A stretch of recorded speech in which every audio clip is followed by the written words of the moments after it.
Hello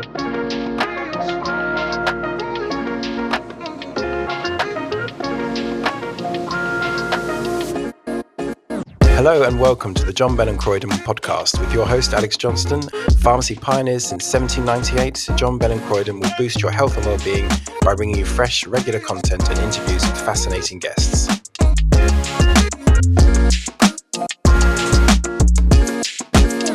Welcome to this week's edition of the John Bell and Croyden podcast. For a change, I'm joined by a co-host today. Nell Hankins, part of our marketing team here at John Bell and Croyden, is joining us to give us the Generation Z perspective on all things beauty. Welcome, Nell. Hello. Lovely to be here. And our guest today, very excitingly, is Milo Pinckney, founder of Rollr, the latest innovation in deodorants that is launching at John Bell and Croyden in December. So welcome, Milo. Thank you very much. It is a pleasure to be here. We're very excited to have you. So, deodorants. Deodorants. So this has been your baby for how many years now? 3 or 4. 3 or 4. Well, what made you decide to move into the field of natural deodorants? Tell us your story. Well, it's quite a long one, so we have time. Okay. Well, I'd always wanted to create products that are better. I wanted to create products that had improved sustainability as part of being better to try and leave a positive impact on the world. And it was a transformational trip to New Zealand after I finished university that really made me come back to this idea of a refillable natural deodorant, because all of us wake up every morning and we use it every day for about 60 years of our lives. That's 22,000 times. So why does it have to be ordinary? The only things on the market were chemicals and plastic, terrible for our bodies, terrible for the environment. And at the time when I started, no one had really innovated because it was such a boring category, so low value perception, no one really thought about it. And now there are lots of deodorants in the market, but the way we see it is that people still have to compromise on using them either in preference or performance because they're not in the format that people would like, or they don't work in the way that people expect them to. And so this, in terms of the new concept, it's the first natural refillable roll-on deodorant, as opposed to the paste you usually see with natural deodorants. So it was when we started. There are now a handful of refillable roll-ons, but they all sell liquid in plastic packaging to refill off-the-shelf bottles with a label stuck on it. And it was really important for me that from the start we wanted to be the market leaders in terms of impact. And so the reason why we chose roll-on, not a wax, like all or most of the other companies, or even roll-ons that use liquid refills. First of all, as most people use roll-ons, so having the biggest addressable market means we could reach the most amount of people. And 90% of any roll-on, or pretty much anything that you put on your body or actually clean your house with, is water. So why ship it? It's extra weight, it's extra packaging. And so the idea I had initially, which was very naive and showed how much I understood the chemistry of what we wanted to achieve, was just take the water out and sell something that you can just add water to at home. It would be that simple. And the combination of the larger market and the 80% or 90% reduction in packaging would therefore mean that our impact is much greater. Okay, so we're now in full production. So I say launching next month with us here. But what was where did you start the journey? What's the first thing you did? Was it vessel or was it powder?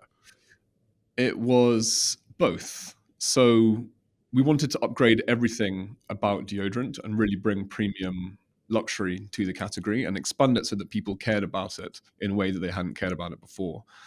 We thought that some of the reason why people hadn't thought about innovating is because it's so low value. So by making people care about the product, hopefully they'd want to keep it forever.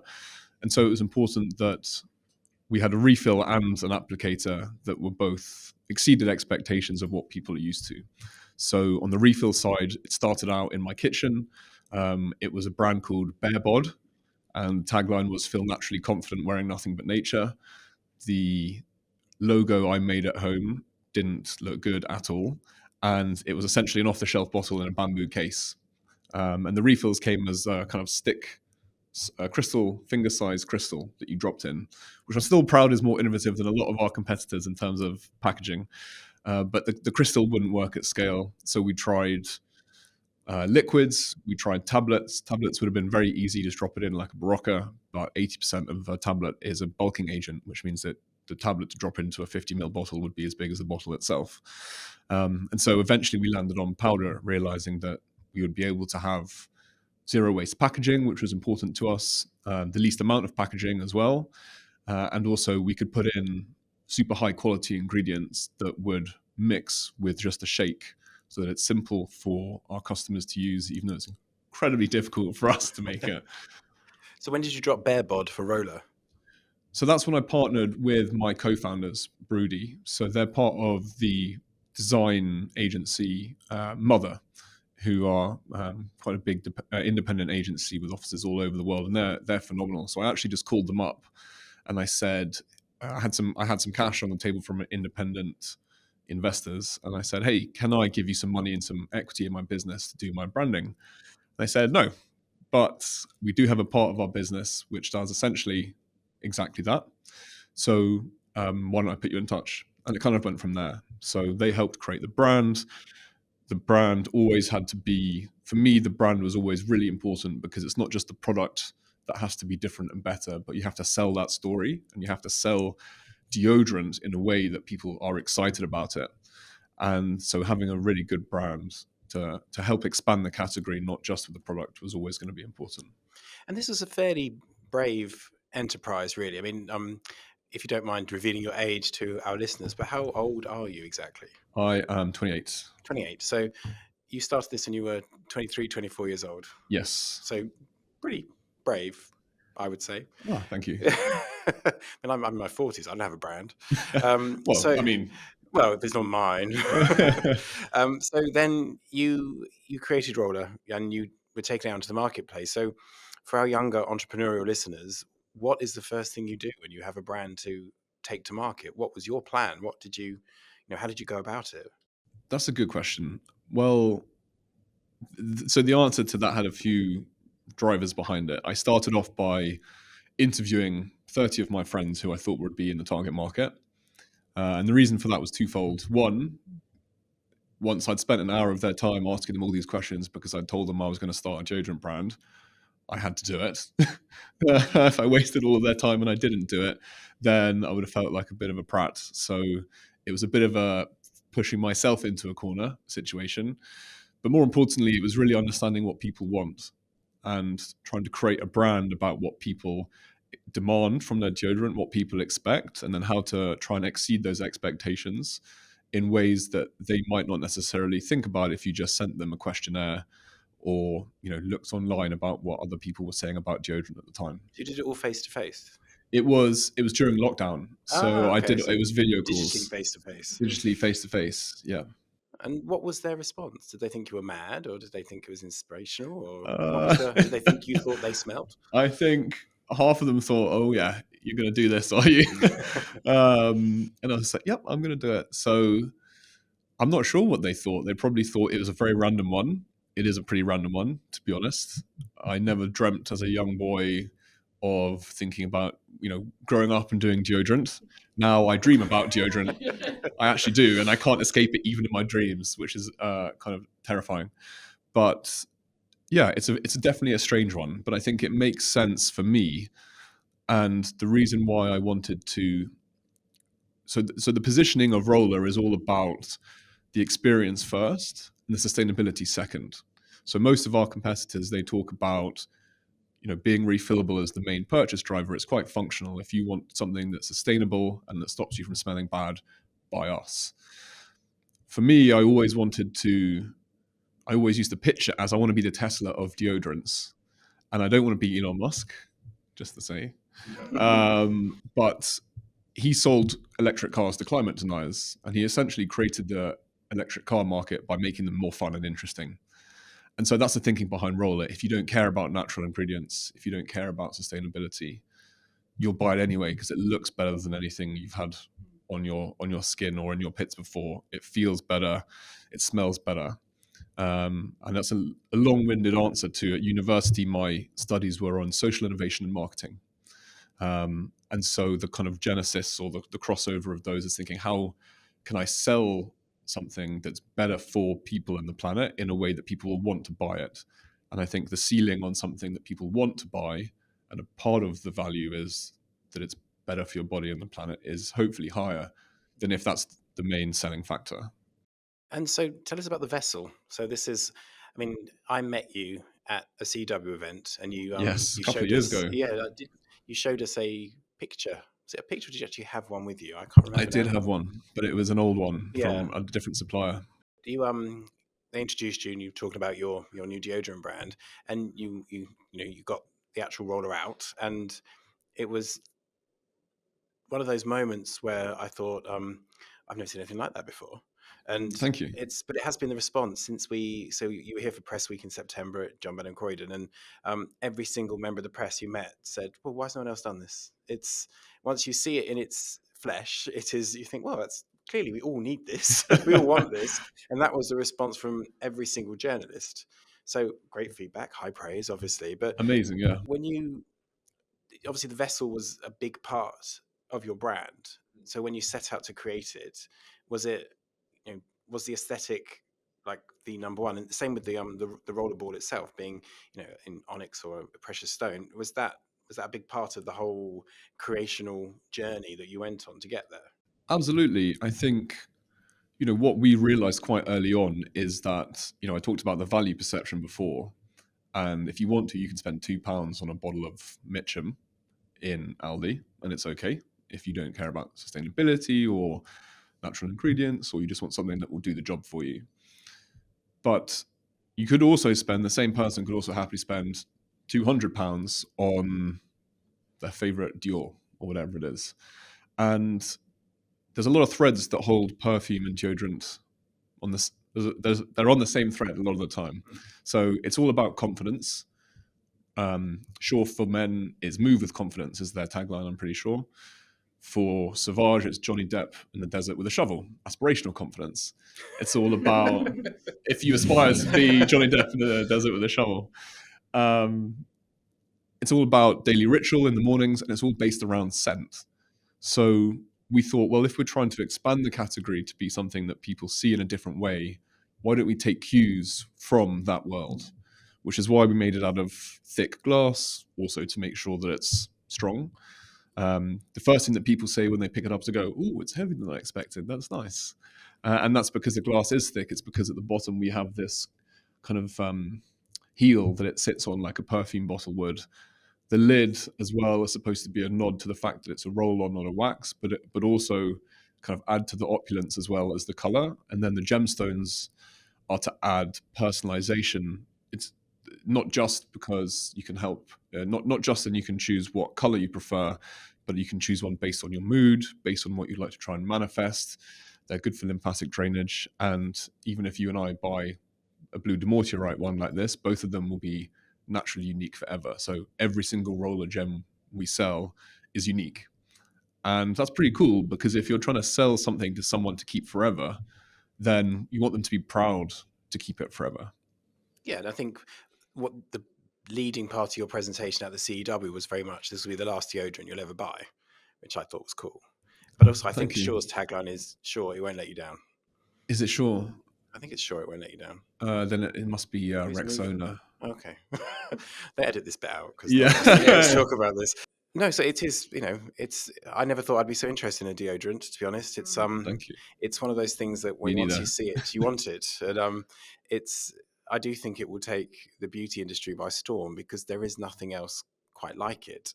Now you say that perfume and deodorant have a thread that links them, but you have gone to extreme detail with your actual fragrances, haven't you? These are you've formulated the Jesus out of them. Yes, that's right. We worked with CPL, who are fantastic, and we went through a lot of iterations with them. And the thing which is interesting about smell is that it's so subjective. And so I can show you both the same scent, and each of you would pick up on different notes. And I'm sure you've got a very acquired nose palette now, Alex. But to the average person, you pick up on different things very easily. So in order to create something that a lot of people thought was interesting and had depth and has a bit of a journey to it, which is how a perfume kind of settles. It hits you with the volatile notes, and then it rounds, and then there's these kind of deep bass notes under the heart. And it was always important that we tried to create something similar. So that was a long journey, and we've created 3 great scents for launch. We're working on a 4th and a 5th, and the feedback has been so good, in particular around the fact that they're so interesting, given that they're 100% organic, which is quite rare. That we want to go into scent quite quickly as well, or at least we're considering it, because then you can blend, you can double up, and it would be a lovely addition to be able to keep with you as well during the day if you'd like to put it on your wrists. All of the scents as well are functional in a certain way. So the headline ingredients were chosen to have specific effects on the body, and we worked with a neuroaesthetic expert called Saskia Wheeler who helped us understand that. So I don't know it off the top of my head, but it's something like clary sage helps reduce cortisol, and vetiver is shown to create pulses of wellness in your limbic system or something like that. I can't remember. Thank God Saskia knows more than me. But that's kind of what we base them all around. Well, actually, it was one of the things that came out of Press Week was the journalists I followed up with afterwards saying, well, will there be a body spray? And I said, well, Did they? I'm still waiting for the deodorant. But I think the fragrances were, particularly well received. And it is becoming one of those things now that our grooming and beauty routines are so ritualistic and so linked to mental health and all that sort of thing that deodorant seems to be the next natural place to go to. And you're right, with the rollerball, especially in the sort of in the onyx, it is going to help with lymphatic drainage. It's going to be cooling on the skin. It's going to be an experience, as you say, rather than just whack it on in the morning and hope for the best. Totally. It's about, we tried, and again, Saskia helped with this. It's about trying to create a sensorially delightful experience. So our mantra, thank you. Well, our mantra is for pleasure and planet. And that's very intentional because every brand wants to create delight in their customers. And we wanted to make deodorant the opposite of what it is now, which is make it enjoyable sensorially. So it looks beautiful left out next to your perfume. It smells fantastic as well. And it gives you a gentle, exactly as you said, Alex, kind of a gentle cooling massage to one of the most gentle parts, sensitive parts of your body every morning. So you feel good about the experience. And that's anchored in the decision you made as the customer to choose something which is not only better for your body because it's all natural, but uses 80% less packaging than any other deodorant brand in the world. So you can feel good about feeling good. And to us, that is true pleasure. It's a deeper meaning of delight, and it's really reveling in that moment and starting your day right. And how you're leaning on the fact that your natural deodorant formulation is actually very, very effective. Yes. And you've tested that. We have. This was my main question when we did the Press Week chat. It was, I love a natural deodorant until I'm on the tube in the summer, and then I hate a natural deodorant. What makes your formula work, and why is it better, and why do you think it's better than other natural deodorants that are already on the market? Well, we have tried to do things a little bit differently. So the way that deodorant works usually is by covering the smell of bacteria or killing them once they grow. And the reason why anybody has body odor is because of the bacteria that grow on their skin. So Rollr includes 6 or 7 pro and prebiotics. And what they do is they shift the balance of the bacteria on your skin away from the smelly ones and create an environment that encourages the growth of less smelly ones, basically. And it's kind of a seesaw effect because one can only colonize in the space of the other. So that prevents the bacteria which cause odor from growing in the first place. And technically, that makes us an anti-odorant. Anti just meaning stop odor rather than de meaning reduce. And then the other side, bear with me, instead of being an antiperspirant, which requires synthetic chemicals like aluminium, chlorohydrate, and horrible things like that, we include mineral salts, which naturally tighten your pores without blocking them. So that reduces the amount you sweat significantly, but doesn't interact or doesn't prevent one of your body's main processes. And so that makes us a deperspirant, reducing the amount you sweat. And it's the most effective natural way to reduce sweat and stop body odor. I trust you. I mean, you don't smell like sweat, so it must be working. That's the only way. That's good. It would be bad if I did, wouldn't it? Yeah, great advertisement for the brand. Yeah. You'd be surprised when people say it doesn't work, and I go, "Do you want to have a smell?" How many people say yes? I think I actually did say yes at first week, to be honest. It's about so, 1 in 4, which is much higher than I expected. I really hope I said no. I don't think I offered, actually. Good to know. So your fragrance range, tell us. Sorry? Your fragrances, tell us. They say there's 3, 4, no, 4 and a 5th coming. So we have 3 with a 4th and a 5th coming. So we have clary sage, peppermint, and rosemary. That's the most fresh one, and that's one I used this morning, and it gives you this nice cooling feeling, slightly similar to that shower gel that makes your bits tingle, but not quite so aggressively. It's frightening that we all know which brand that is. Yeah. Everyone always knows. So that's a nice cooling one, and I really love that one, actually, and that's what we've been told from perfumers is their favorite, because it's quite unusual in that initially it smells quite pepperminty, and clary sage is quite fresh and minty anyway. But because that's the most volatile note, once that settles down, you get this beautiful rounded rosemary, which is kind of herbaceous and fresh. And that's a really interesting scent, and that's kind of what settles on your skin. Then we have mandarin and cedarwood.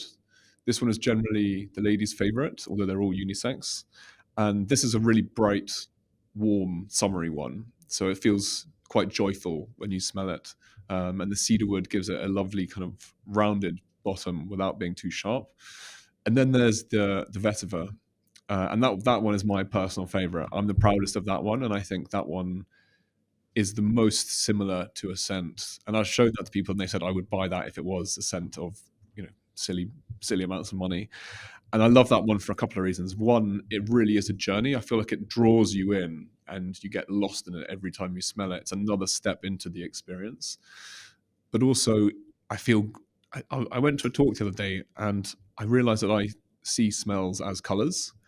And I'm definitely not, what's that word? Synesthesia. I definitely don't have that because it's not that clear. But when I smell something, I definitely it's definitely a color in my head. And so what I want to smell like in general is green, like a plant. Interesting. That's quite cool. I mean, there's a huge debate on TikTok at the moment about layering your different scents. So I mean, adding deodorant to that as well. So say if you did end up doing body sprays or body wash, like I know there's a lot of people that in this debate say that if you want to smell green, for example, you should be using a rosemary body wash, a rosemary shower gel, a rosemary body spray, and deodorant adding to that layer as well. Like, you smell amazing. You would smell green. That's really cool. Yeah, I mean, the more layers, the better, right? If you want to be traffic light green, which is my girlfriend's favorite color, she's just putting green everywhere. But what's interesting about our scents, or what's important really, is that part of the research we did at the beginning, we realized that people our customers generally do buy expensive scent. So they don't want their Chanel No. 5 to be overpowered by the deodorant they wear. So it's made to be a beautiful experience. And when you wear it, you can smell it faintly, but it's not as strong as something that you would buy, which is synthetic. And that was intentional. And that's partially also why we would like to release the scents as perfumes, so that people can really double up and have that full experience all day if they'd like to. What is that trend with, is it scent boys or? Scent boys? Yeah, this thing where these boys are they're collecting fragrances. Yeah. And they have like 30, 40 designer fragrances, and they just wear them all. Wear them all? Oh, gosh, that's intense. Maybe not all simultaneously, but they, throughout the month, they're always very, very fragranced. Oh, it's like a trend. I trusted you both to know what this was, and I'm I'm very sorry, disappointed. I know that a lot of people, it feels like a massive marketing ploy to me, but a lot of like people are saying that you should. I mean, I know scent layering is a thing anyway, but people that are like, oh yeah, you should wear these 3 super expensive perfumes at the same time because then it smells amazing together. And it's like, that is actually true. It works, but it's also like, who wants to spend £700 on 3 different perfumes to be wearing all at the same time? You know? Our listeners. That's who. Never mind. Cut it out. No, but fragrance layering from an actual, not a scent, but I'm going to Google this term. But it's definitely, I watched some sort of documentary about it, I'm sure. But it's when you layer fragrances together, it's what makes them unique. It's why people are really sort of into that at the moment. I thought that happened anyway. I thought like your body, Oh, that's true. Your body odor natural, your natural changes hormones, the shape. pheromones, whatever it is, that Yeah. changes it. But to get a very distinct layered fragrance, you can mix. I mean, when I was at school, all the girls used to mix exclamation with Charlie Red. Now, I don't suppose any people Charlie in this room Red. apart from me know what those are. Exclamation, never heard of. Charlie Red, I have heard of. Oh, well, exclamation, it was make a statement without saying a word. Huh.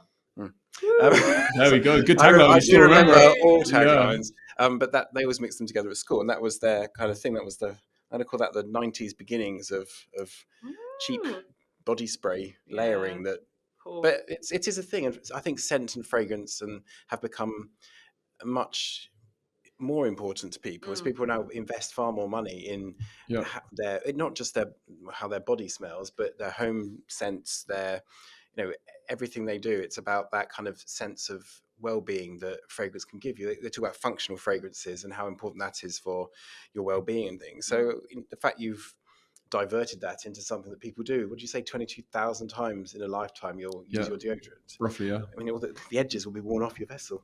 But that is it's a daily ritualistic thing, and we hope everyone does it every day, and it becomes a big part of who you are, because that fragrance mingles with whatever else you choose to wear, and that gives you your uniqueness. And I'm curious to see. I need to smell something so I can see what color I see. I just see red all the time. Always red. I'm always angry. No, I was going to say something. Well, what scents do you wear usually? I'm actually wearing. Have you heard of the Fern perfumes? And you can get them on subscription. They've got a store in Soho. I do the subscription, and I get those every quarter. And I'm currently using one that's like quince smelling. It's really nice. Wouldn't usually pick something that's so sour and citrusy, but I'm actually really enjoying it. I don't know what quince really smells like. It's like a pear, but not a pear. Okay. It's like a yellow pear. I'm actually wearing brie, so we go lovely together. A bit of quince jam and brie. Look at that. Amazing. But yeah, that's what I've been wearing. And people keep telling me I smell amazing at the moment. So I'm like, oh, thanks, Fern. Well, we'd love to do a collab with scent brands, and Fern, for us, is probably top of the list because it's seasonal, right? So, you could get your Deo and your Fern to both arrive together, the refills and the scent, and then you can have them both. That'd be pretty cool, as a lazy girl, like, that sounds perfect. Yeah. A subscription for deodorant, It's like, the razors, like Eastwood razors and stuff. If I didn't have that subscription, I'd just forget that my razor exists. So, like, yeah. That was a lot. That was a lot. Sorry, guys. Part of the intricacies of Nell's life. I can't remember what we're talking about now. Your product.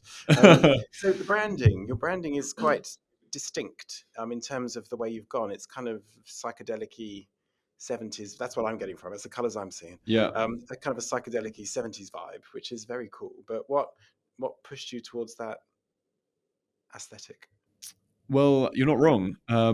We, in line with the positioning of the brand and the product, we wanted to do things differently, and making it all about pleasure, which sounds a bit ridiculous for a deodorant, but it's supposed to be a little bit controversial, I suppose, to make you try and want to find out more and think, how could it be enjoyable?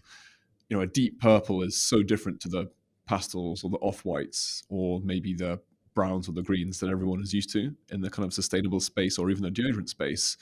One of the things I learned from doing all the interviews with people is that people want to feel clean and fresh.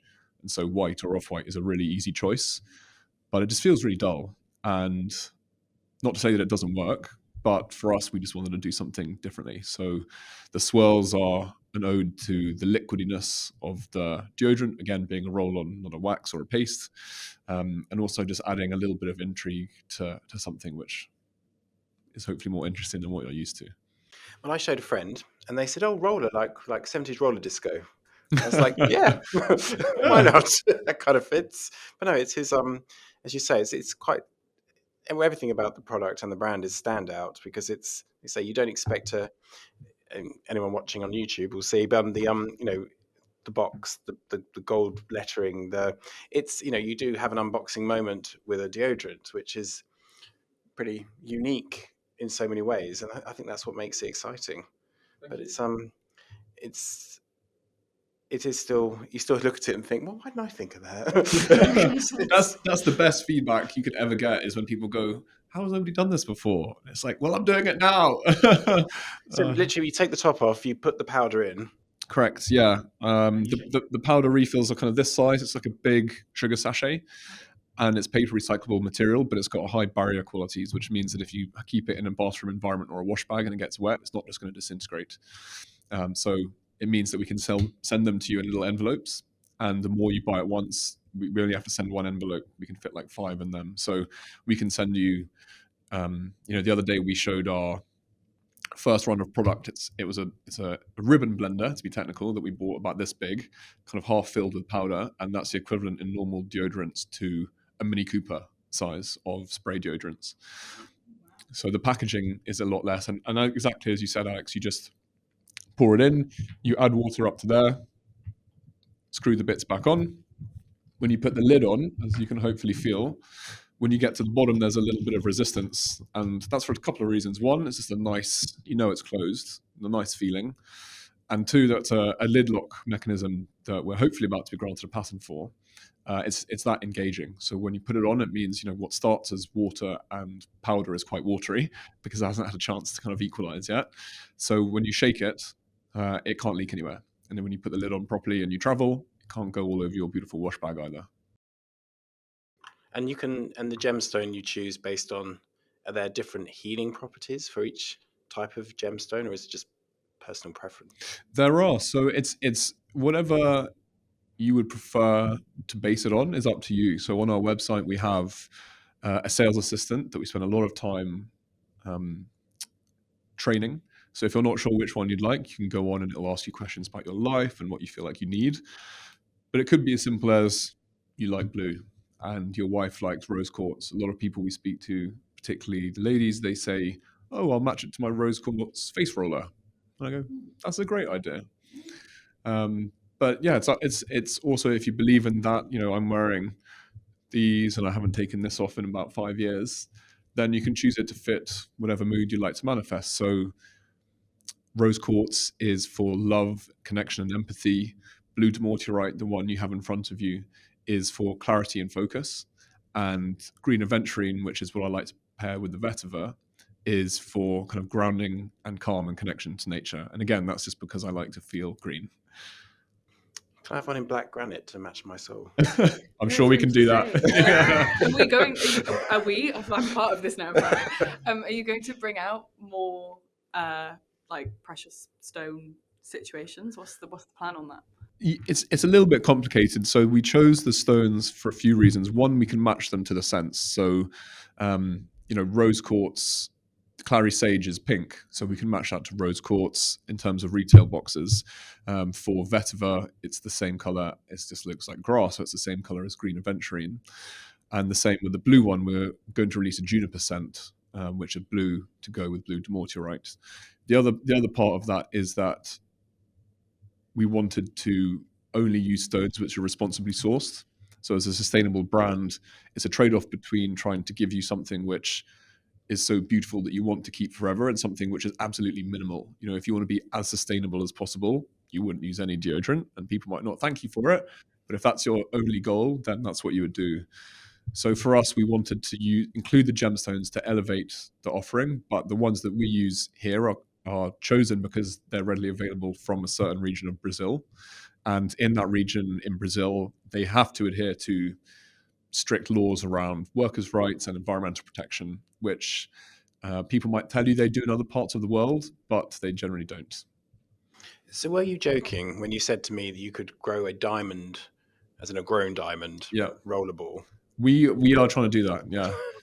If anyone's listening and they know how to know anyone that grows diamonds, please reach out. Yeah. Because what would that cost? Because a grown diamond is not cheap like you'd imagine. No, they're more diamonds. Expensive than you think.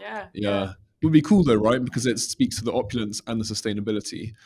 But it turns out we've spoken to a couple of companies, and the biggest one they could do would be 15 millimeters, 1.5 centimeters in width, and these are 2.5 centimeters. So it'd be a lot of growing. It would be very expensive. What carat would that be in a diamond, we reckon? I don't know, a lot. I'm not an expert. We need to get a Kardashian There down will here always immediately. be someone that wants it. That's the thing. Yeah.